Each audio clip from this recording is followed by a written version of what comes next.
Nandito naman po si Aling Bahite sa paborito niyang puntahan, ang palengke ng Cuenca.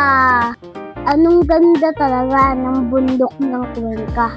Bibili po pala kami ng aming tanghalian.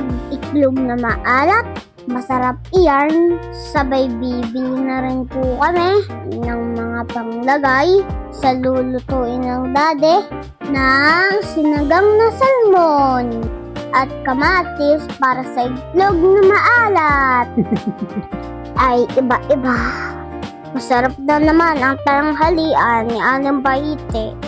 Shoutout po muna natin yung nagbigay po sa akin ng kalamay. Thank you po. Pati po kay Miss Joanne Guse. Naribre po din ako ng suman at kalamay. Hello din po kay Tita. Binigyan ako ng bansanas. Shoutout po sa inyong lahat. Tapos bibili naman po kami ng pambaon naman sa school. Magaling na ho ma-stock para hindi na ho maubusan.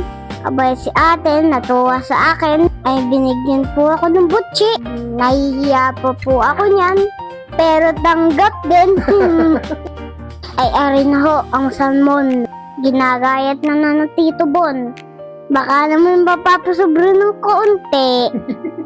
Thank you po Tito Bon. Ay hindi ho mawawala ang laruan kay Aling Bahite.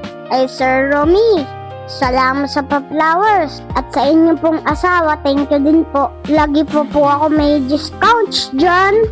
Ay paano? Arinahan ho, pauwi na kami. Madami-dami po kami bitbit. Ay sa lahat po nagbigay sa akin. Huwag ho kayo madadala.